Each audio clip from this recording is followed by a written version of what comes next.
Hi hello నమస్తే. Welcome to BVR TV official. మిత్రులారా, నేను మీ బీవీఆర్ రావుని. స్వామియే శరణమయ్యప్ప.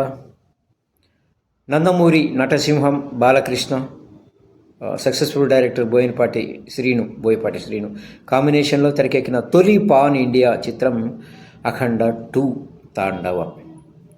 సో వీరిద్దరి కాంబినేషన్లో వచ్చిన అఖండ చిత్రానికి సీక్వెల్ ఇది. 14 రీల్స్ ప్లస్ బ్యానర్పై రామాచంట, గోపిచంద్ ఆచంట నిర్మిస్తూ ఉన్నారు. ఎం తేజస్విని నందమూరి అంటే ఈ బాలకృష్ణ గారి కూతురు ఈ చిత్రాన్ని సమర్పిస్తున్నారు. భారీ అంచనాల మధ్య నేడు అంటే డిసెంబర్ 12 ఈ చిత్రం ప్రేక్షకుల ముందుకు వచ్చేసింది ఆల్రెడీ. వాస్తవానికి ఈ సినిమా ఈ నెల 5న విడుదల కావాల్సి ఉంది, కానీ చివరి నిమిషంలో ఆగిపోయింది.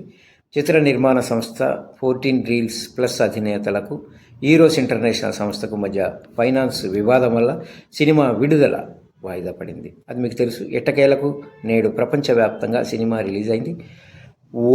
ఇప్పటికే ఓవర్సీస్లో ప్రదర్శనమవుతోంది. దాంతోపాటు 2 తెలుగు రాష్ట్రాల్లోనూ బొమ్మ పడిపోయింది ఆల్రెడీ. సో గోల బాలకృష్ణ అభిమానులు. ఎక్స్లో అఖండ 2 సినిమాకు మిశ్రమ స్పందన లభిస్తుంది.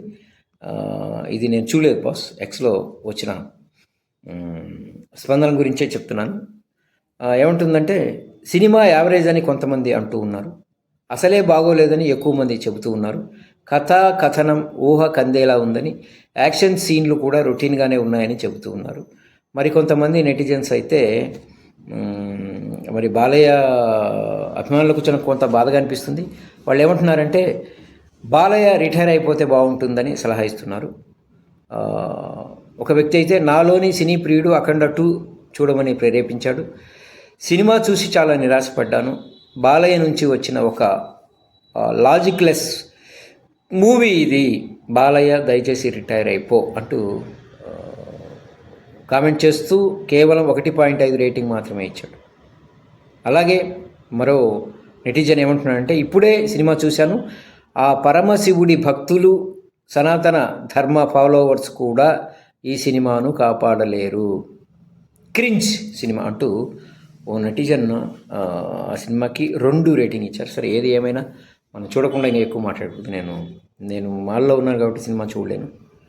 సో లేకపోతే వెంటనే ఈవినింగ్ చూసి మీకు మార్నింగ్ చెప్పేసేవాడిని. చూద్దాం. ఏది ఏమైనా all the best Akhanda 2 movie team అందరికీ, బాలకృష్ణ గారికి, బాలకృష్ణ అభిమానులు కూడా.